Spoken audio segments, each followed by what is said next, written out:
What's up, everybody? It's Bryce Fox here with John, and this is A-Sides. What's up, brother?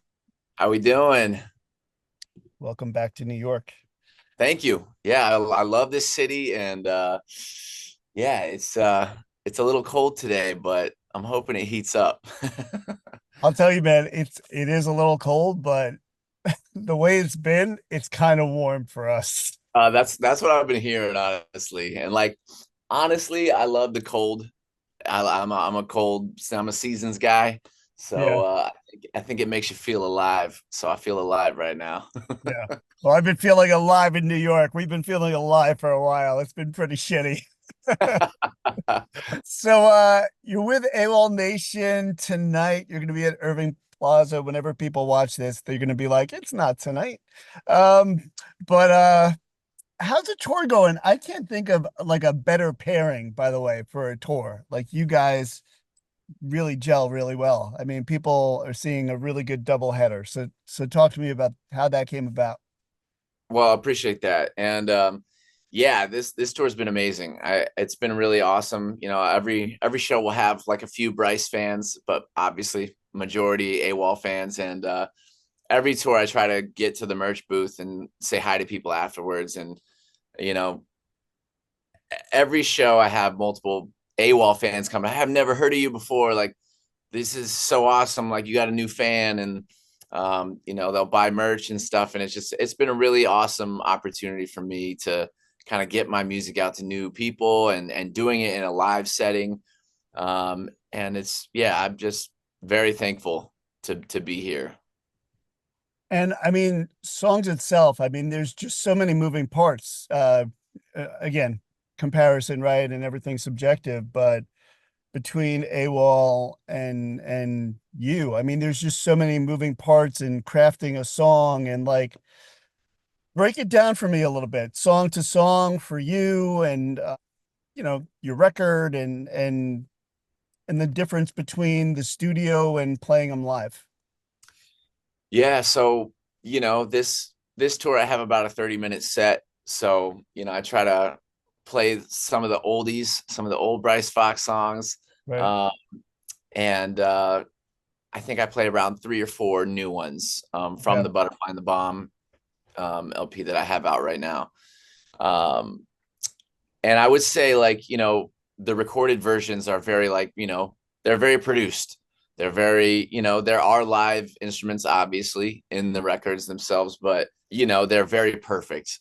And my voice is very perfect on the records, and I think like what I love about the live setting is just how imperfect they can be. And that's what just like gives life to live music. It's just like you get to really experience the songs in their truest, like,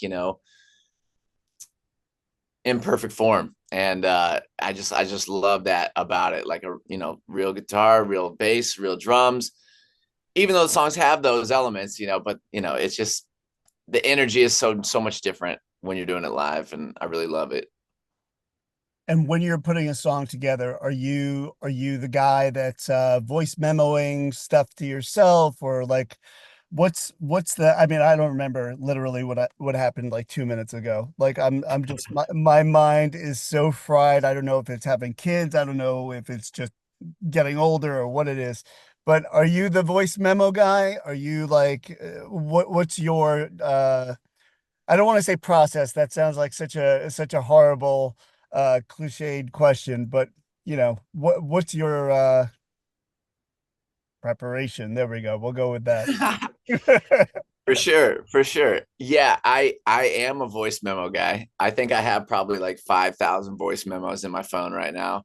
And to be honest, I don't look back at them all that often, Yeah.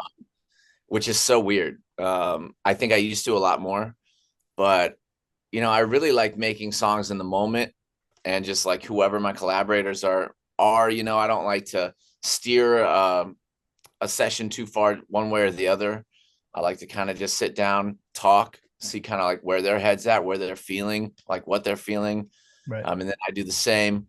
Um, but there are situations where I do resort back to the voice memos. And for Okay. instance, with the butterfly, I kind of had that melody the chorus melody I had in my head for like months, just without even putting it out on voice memo. And then lyrics started coming to me when I was just out and about with my family. And yeah, I would just start to write it that way. But yeah, it's really different almost every time. I like to keep it a little different so that things are exciting and fresh. Um, but yeah, I definitely love my voice memos. I'll tell you, sometimes the voice memo. So my way of remembering stuff is literally sending. I have an email just for myself for ideas and stuff, and sometimes I don't look at it, but the act is enough. Like sometimes just actually doing it is just a reminder, and I don't need to go back. I wonder if Right. it's the same with you. Just actually just doing it A is hundred, 100%. gets the A job hundred done. percent. Yeah, dude, absolutely. It's so funny. Like, I'll like forget lyrics to my own songs performing live. Not very often, but I will. And I'll be like, oh man, I don't want to forget that again. And I'll write it on my arm or something so that Yep. I can like look down, during the show. And 10 times out of 10, I don't look down. Like Right. just the act of writing it down. You're so If right. you remember you wrote it down. Yeah, I remember I So wrote that's it all you down. need. That's it. Yeah. Yeah. And it's so funny. You mentioned I was just Googling because I was like, this is your second time on A sides. And I was like, yeah, I remember. And I was like, what song did you do? You did Voodoo. That's what I was looking at. That's right. So anyway, it's been a minute. But anyway. In a minute. You mentioned collaboration. What does collaboration bring out of you? Like, obviously, like I like to collaborate in terms of like writing and obviously I'm talking to you. I look at that as a collaboration. Otherwise, I've been talking to myself, which I do anyway. But like, talk to me about like what's it bring out of you? Whether it's just, I mean, because I mean, this you've worked with a ton of people. Yeah, I think you can get parts of you out that, you would never have gotten out otherwise. I think like, we get inspiration from other people, other things, other ideas, so, you can only imagine that that would just happen during collaboration on anything, and I think that's the most exciting part about music. I've been very fortunate to work with, as many people as I have, and they all come with their own experiences and lived experiences and talents and it's just I think it's just so cool and inspiring just talking to people and learning about what their strengths are, when it comes to music or writing or whatever. um and just I think it's the best way to learn too. I don't think like I'm perfect, I think I got a lot of room to grow in a lot of ways.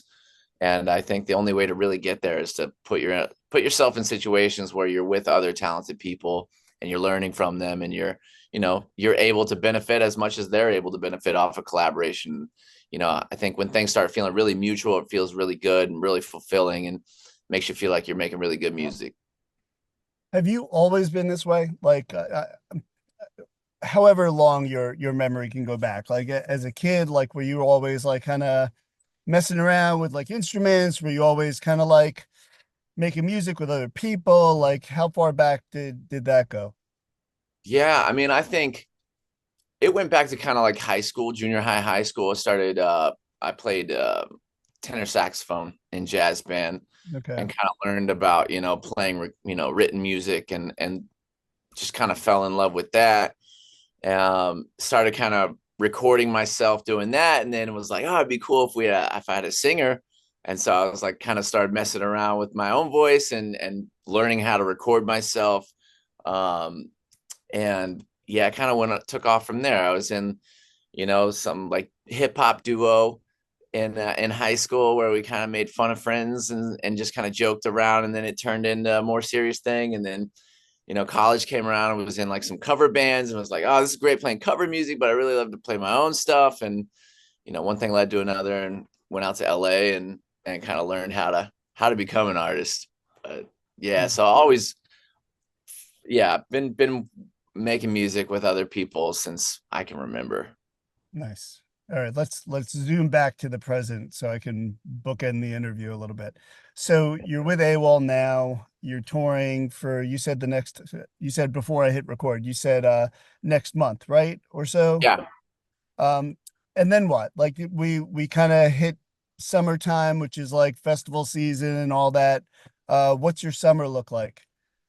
My summer is looking a little unconventional. I'm going to be writing a lot. I think Okay, like I'm really I'm really looking forward to kind of writing and figuring out what's next for my sound.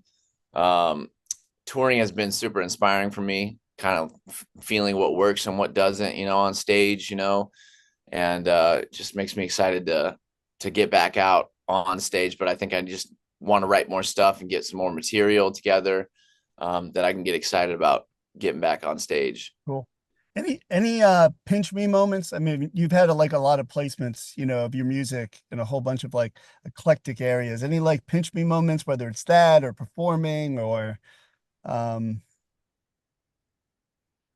Yeah, I mean, I think this tour, I've gotten several people that come up to me and are like, "Hey, I've been listening to you for like 5-6 years, and like you're my favorite artist." And like they'll recite a line that I wrote, and they'll explain to me how it's helped them through some hard times. And I honestly like get more from those moments than I do any other moments. good. Just genuine, people having experiences where my music has helped. I think that's just the most gratifying thing to hear, and it makes me want to write music forever. Yeah.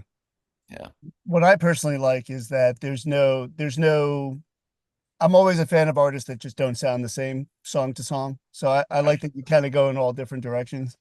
I'm a big fan definitely. of that. That's why I started the whole conversation with like you and AWOL sounding, the double header, because you guys kind of go in different directions, but like, aesthetically it works. So all right, dude, this is great. I'm happy to have you back on. I know that a lot of time has passed, but Yes, man. I'm really happy that you invited me to come back on and talk. And yeah, looking forward to the next time. yeah, man, it won't be as long, I promise. All All right, John. right, brother, be good. Thank you, man. All right, have a good show. So All right, later.